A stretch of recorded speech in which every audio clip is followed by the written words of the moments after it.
Саламатсыздарбы, урматтуу кыргыз калкым.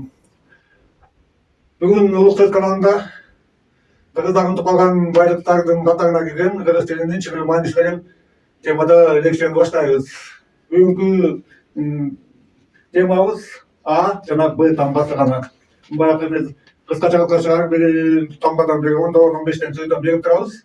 Ар бир чыгарышта 2 3 тамга маанилерин чыныгы андай келишип алышыңар үчүн. Андай эмесе баштайлы көп сөздөрүн билесиз, кандай сөз экен. Негизи бул китеп абдан чоң китеп. Аны 5 мүнөттө эч ким айтып бере албайт, окуп бере албайт. Анан тил комиссиясындай татаал терминологиялар менен берип силерди жаныңарга кыйнап отурбайм. Жөнөкөй мындай кайсы тамга кандай сөздү түшүндүрөт, ошолорду эле. Анда баштайлы. Эң башында алоо деген сөздөн баштайлычы. Алоо. Алоо деген сөз кыргыз тилинин маанисинде от сөзү билет. От күйүп аткан жалын, от. Кыргыздар алоо деп айтууга тийиш.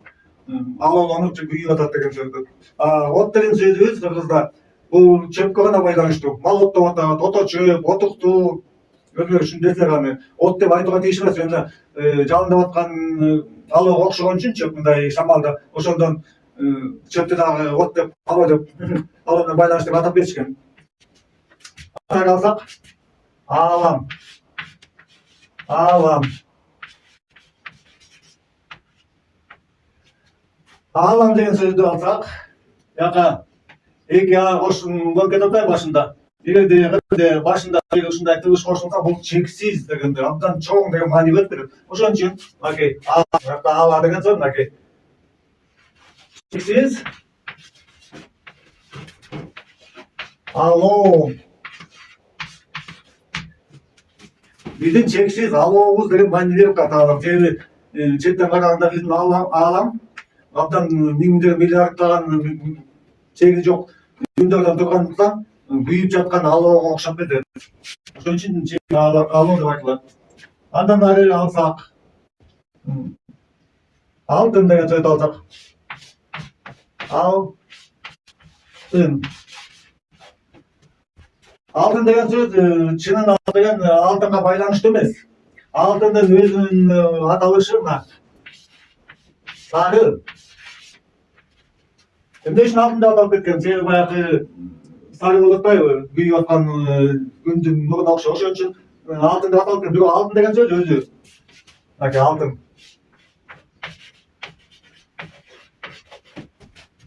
Алоодон деген түшүнүктөн келип атат. Өзүнүн маанисин бизге мынакей янтарь. Янтарь деген дакай миллион жылдар.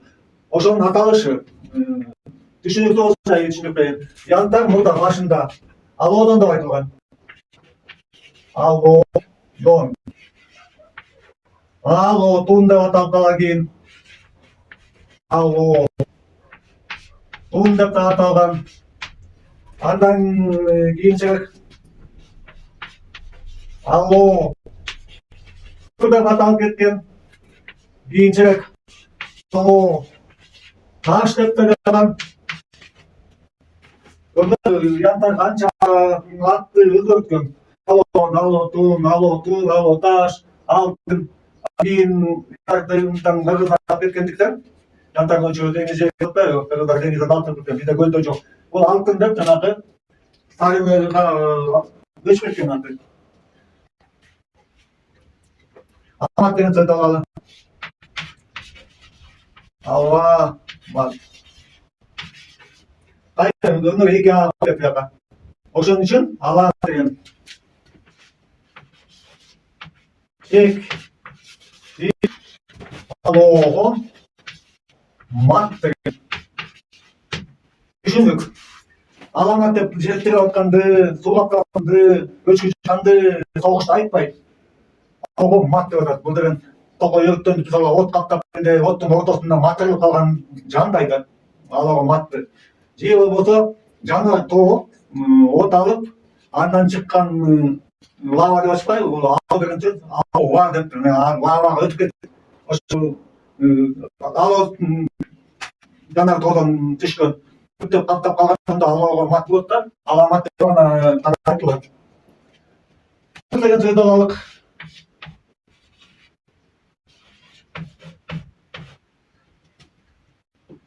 Азык деген сөз кыргыз тилинде мурда ооздук деп айтылат. Ооздуктан абал деп мисалгачы. Азыр аз болуп калыппы, жок ооз менен байланыштуу. Азык деген ооз. Ооздук деп айтыла баштады.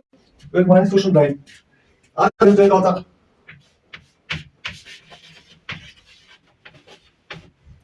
арава деген сөз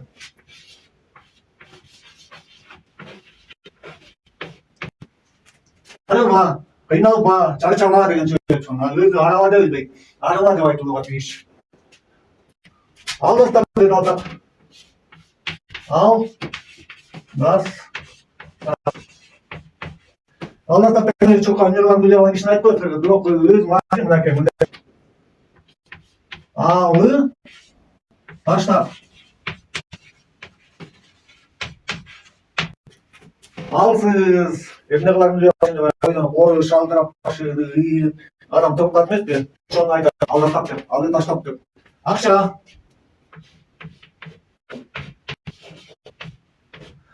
Акча бул кагаз эмес. Деген кыргызча акыл деп айтылган. Бул деген сатууда, сатып алууда колдонулбайт. Бул деген иш кылып берсеңиз, мисалга эмгек акысыз деп мал буюм болобу, камак болобу бир нерсе бергенде ошол анан акы деп айтылат кыргыз тилинде. Акыча деп айтылат өзү. Мааниси ушундай. Аяз деген сөздү алсак, аяз. Атасын кошуп кеткен. Ата.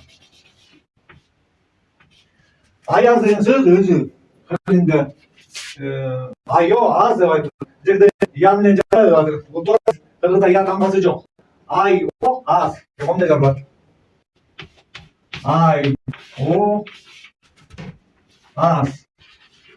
Атасын да жазайын. Аязаттын айо түшүндүңөр. Аязды. Бирок аяз ата деп алсак, бул өз нерсе бизге орус тилинен келди. Аяз атаны Морозду кыргызча кылабыз.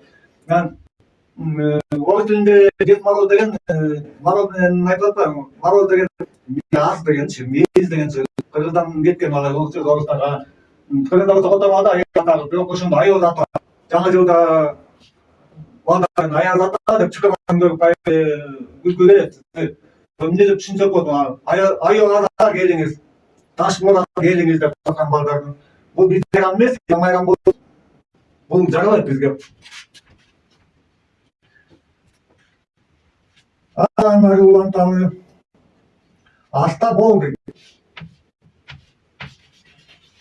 Аста. Ал деген сак бол деп кыргызча. Сак. Бул таам менен кандай байланыштуу деп ас деген сөз, аз деген сөз. Та деген сөз жыгылуу.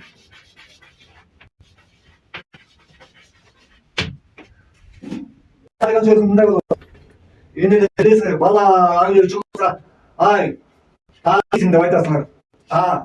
Бирок эмне деген бул та деген калган кыргыздар. Бул деген жыгылуу деген сөз. Жыгылбаасың. Мисалы, та деген тапан деген, тамаган деген сөз ошо та менен байланыштуу. Жыгылбайт да бизде тапан. Анда уланталы. Аңго.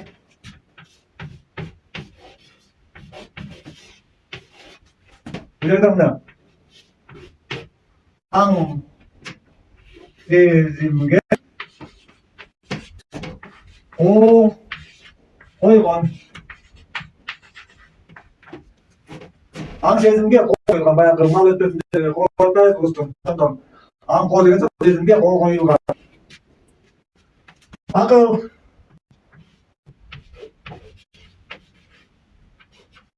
Акыл сөз деп айтылат кыргыз тилинде. Ой, акыл. Öz manisi akıldın. Oy akıl dedim. Üç kalan. Kırkırda. Akıl kalan. At ben söz otak. Atak деген сөз мысалға сталинге қарата айтылбайды. Мысалға қазір атақ қанша адамды өлтіргенде ешқандай өзіңер білесіңдер. Қанша жерді талаған, қанша тұрғандай шештерді бар. Ошон үчүн атақты тұрбайды. Атақ деген сөз кіргенде башта аты ак деп турган. Киши аты ак элге жакшылык кылып жүргөн болсо гана ушундай айтылат. Arak деген сөздү алалы. Arak деген сөз ары агат. Ичкен киши ары агып калат. Мынакей мааниси. Азат деген сөздү алалы.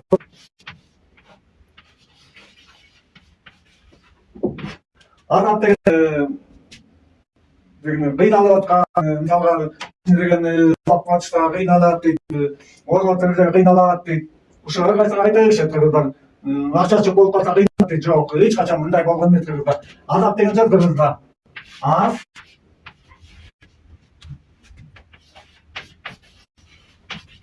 да на аз атылдатуудан келип чыккан. Бул деген азат деген ачкачылык деген сөз.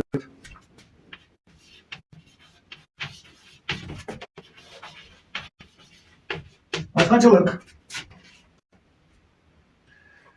Ушундай уланып кетет кыргыз тили. Мисалга акын деген сөз алайын.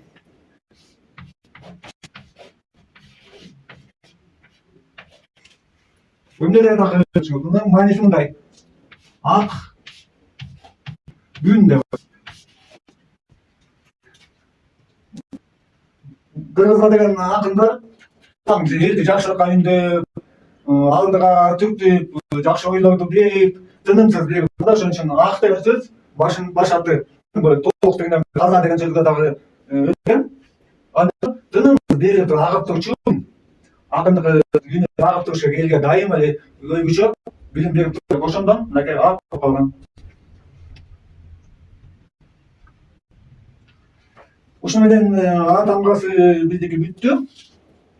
Эми азыр достар торлоп Б тамгасын өтөбүз.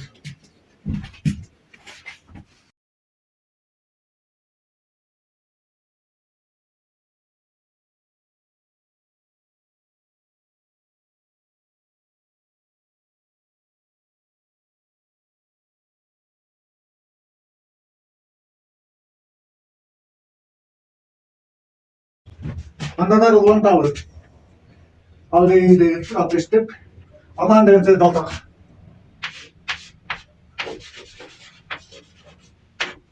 А деген сөз башында кыргызда ал деген сөздү түшүндүргөн. Ошон үчүн аман деген сөз ал киши деген сөз болот.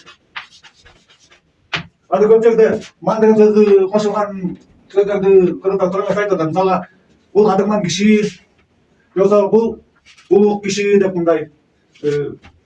Киши дегенди кошум кереги жок. Ал деген сөз чынга ман деген өзү эле кыргыз тилинде киши деген сөз кадырлуу киши деп атат. Улукман улук киши айтып атат. Ман деген сөз бизде кыргыз тилинде өзүңөр билесиңер, немис тилинде мисалга ман деп эле айтылат азыр качан. Кадырман, улукман, жаратман киши деп атат. Жаратуучу киши деп эки айтып калат. Андан ары алсак, ашкере.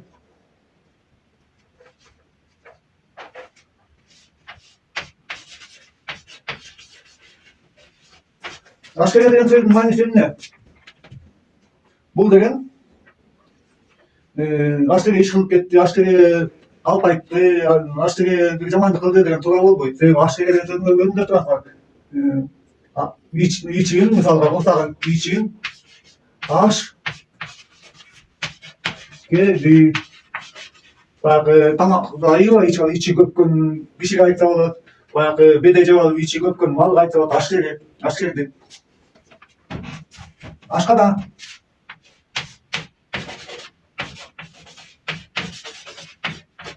Ашкада деген аш гана сакталчу Cay degan söz. Aşkana taktauçu. Mына багын топалган ашкана деген мынакей атын көрдүм. Ашкана. Ошон үчүн китепкана сактаучу, китепкана сактаучу. Мал камаган жайды мал гана камаучу жай. Ошон үчүн ушунда билип жүрүш керек. Ало.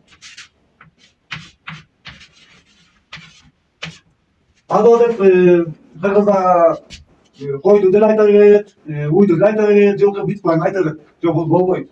Ало деп жылкыга гана айтылган бул сөз. Себеби эмнеге? Ало деген до деген билесиңер да, бети тик тоон айтат. Асканын боорун айтат. Ошон үчүн ало деп тик тура калып, кишини ылдый улаткан жылкыга гана айтылат. Көрдүңбү? Ало. Бул деген а деген тамда ал деген сөз деп түшүнбөдүм, ошон үчүн аке. Ал зо. Мына майнга айтып ало десе мына бизди кишилерге айтып койсо, биз алобуз чындап эле, тик. Адамга айтылса болот бул ало деп. Жок, уйларга, ой, башка малга айтылбайт. Ажыдар.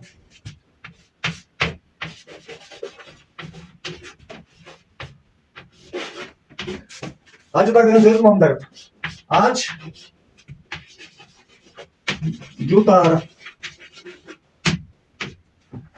Ажыдар жети баштуу жылан жетиги эмес. Бул ажыдар деген ач, жутар деген ажыдар болуп кеткен бирисинде туура эмес айтылып, ал деген ким жутуп коет? Жылан жутуп коет. Өзүңөр билесиздер, биотоп деп. Жылкы жутуп коет. Мисалы майда жандыктарды кайсы жылкычы болбосун жутуп коет бергенде. Ошого колдонулган анан эл деген бул жомокторго айлантып, анан жети баштуу бир нерселерге айлантып, анан ушинтип сөздүн маанисин бузуп коюшкан. Ушун менен тамгасын аяктай турабыз. Кийин кезек келгенде буларды дагы улантабыз. Башка тамгаларды түшүндүрүп бүткөндөн кийин буларга дагы айтып келебиз. Ар кайсы сөздөр менен байланыштырабыз. Абдан көп мындай сөз болот алдыга. Булардын баарын дагы биз берип кое албайбыз. Эми б тамгасын баштайын. Баш деген тамгадан. Баш.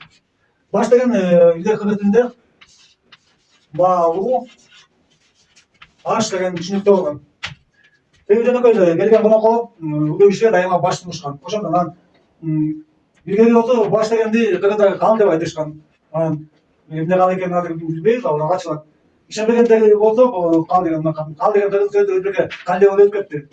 Калле ишенбегендер мына кыргыздын калып бак турабы? Кал пак деп атат. Кал. Пак эмес.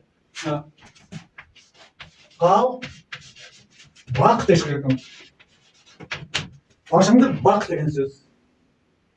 Калле мааниси ошондой, баягы аалам менен байланыштуу пирамидөгүндөй да. Калле бак.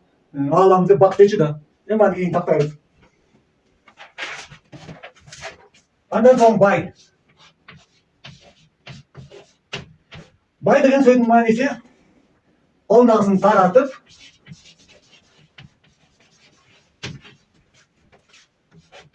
колу алуу. Уй, мисалга сүтүм жеп атып, байып кетет. Байкуш.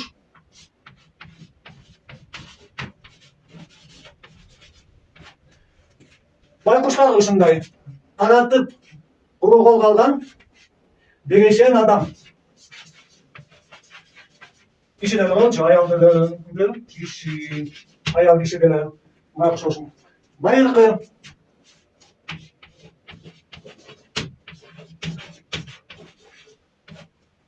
Байыган.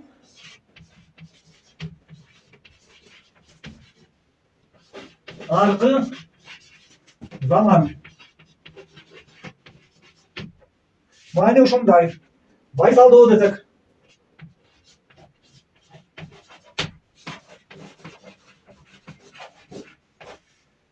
Бул узун жолум байып, кыска болсун деген сөз. Узун жол байып,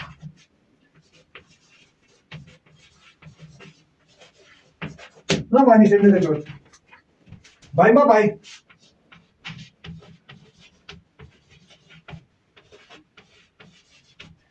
Байма бай деген сөз улам булам эмес.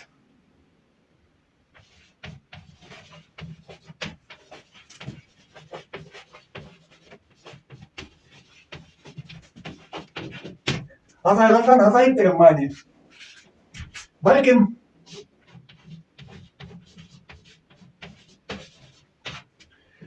деген söz dün ardına soruğa koyuluş керек. Себеби burada bunu bil kim деп айтmışsın. Азыркы кызы боюнча ким билет деп айтылып калат. Мурда сөз орун менен алмашылып турган. Ким билет? Балакатка жетип деген сөз алсак.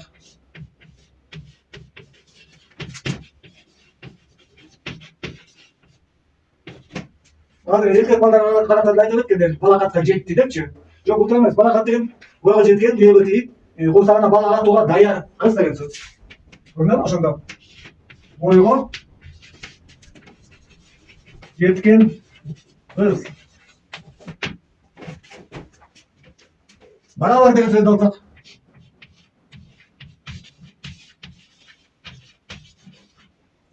Beraber деген сөз туура айтылышы.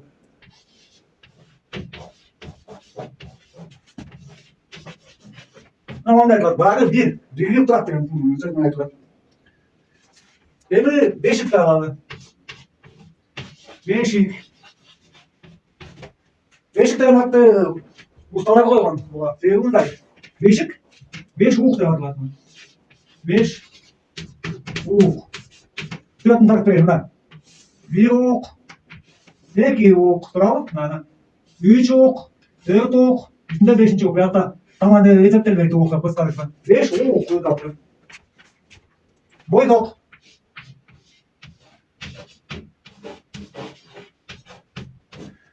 Бойдок деген сөз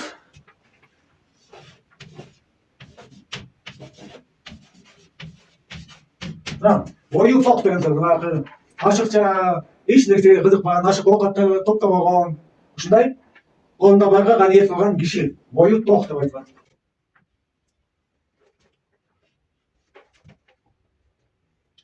Битир деген сөз биз мына баарынын карнын соргон киши жөнүндө айтылат. Азыр ири бит деп айтышыбыз керек го дейм. Битир деген сөздү толук түшүнүш үчүн.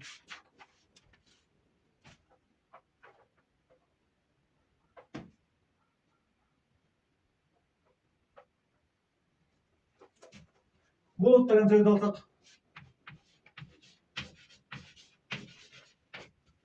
Азыр биз муну булут деп айтышыбыз керек. Булут.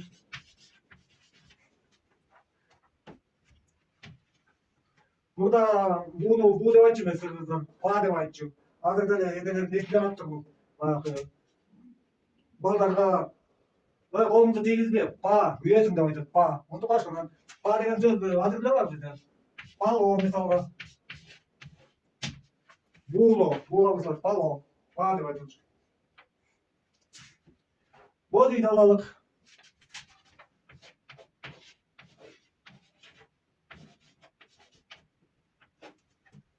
Boz деген сөздің өз мағынасы молама үй. Молама үй. Yok үй деп азыр айтылат. Burada бұл үй дегенде уя деп айтышкан. Азыр мунун мааниsin кыргыздар жоготуп келген. Муну издеп табышыбыз керек. Кытайлар Temizden жасап сатып атпайбы бизге. Бул боолама үй деп айтылбайт, боз үй деп айтылбайт. Бул франкаланган темирден сатылган. Муну кандай атасына атаса болот, бирок бул боз үй деп аталбайт. Боз деген сөз алсак.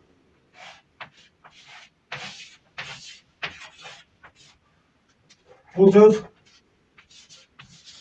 киндик боолуу деген сөзгө айланат. İçinde balası var деген сөз. Бул малга эмес, адамга деле айтылып кеткен. Элек сөздөр боюнча. Азыр унутуп калышкан. Бүгүшүп деген сөз алак.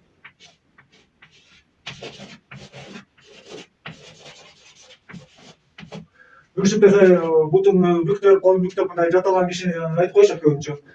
Бул андай эмес. Бүгүшүп деп кишиге да, малга да башка айтылбайт. Бир гана нерсе бул өсүмдүк.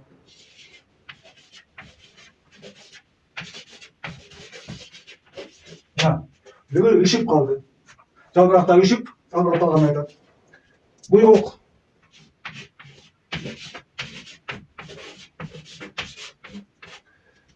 Буйрук деген сөз өзү кыргызда ондай болчу.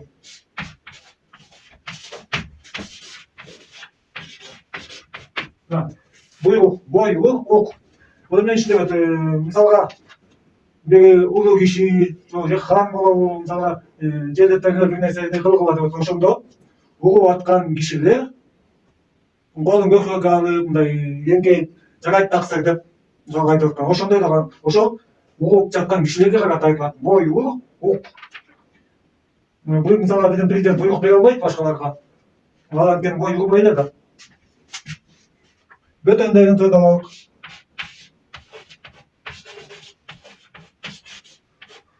Бөтөн.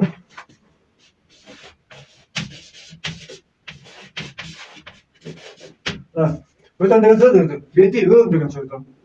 Азыр башкача айтып калды эл, маанисин түшүнбөйт. Башка деген сөз.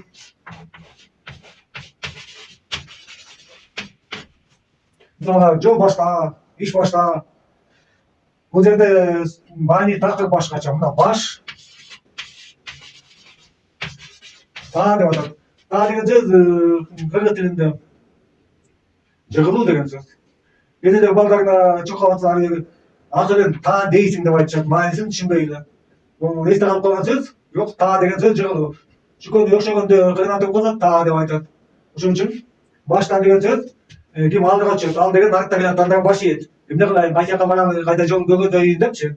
Ошон үчүн баштаган киши начальник болбойт, ал аткаруучу болот. Булчуң.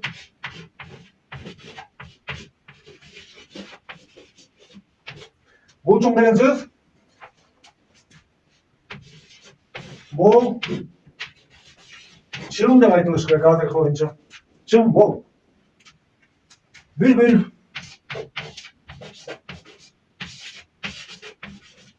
Бизде айтып коет бүлбүл деп атат, жарык деп. Ошо жарыкка гана айтып коюшкан бүлбүл деп. Бирок бул сөздүн чыныгы мааниси бөл дейт.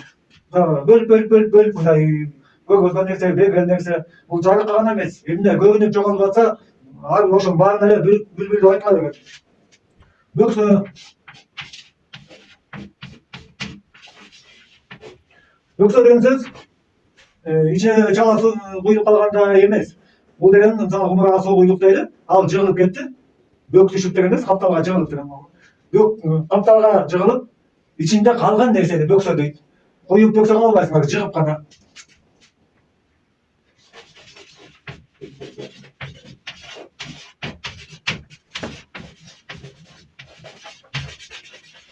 Төгүлбөй калганы гана бөксө деп айтылат. Биз деген кыргыз элинде эки деген сан болгон. Эки киши бирине биз деп айтат. 4 киши болсо биз дейт. Төртөмө. Ушул жерде чынымды айтам, мандатарларын таап алган жокмун. Абдан эле татаал иш бул деген. 6 киши болуп калса кандай айтылат? Биздикилер деп коебу же кандай? Мен так айта албайм бул жакты. Убак болгондо таба алам да. Бүгүн деген сөз алалы. Бүгүн деген так жазганда мондай жазылат. Бул күн. Ушундай көрүп кеткен. Ушул күн деген сөз.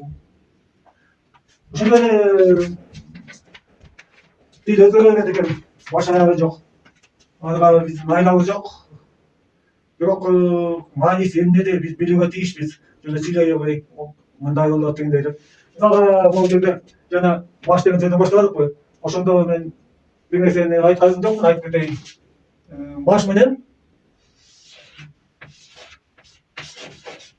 бирге айтылчу мисалга баштык деген сөз алабыз. Баштык деп эмнени айтат дейт? Бир нерсе салып алуучу капты айтат, пакетти айтат, сумканы айтат. Жок, андай эмес. Баштык деп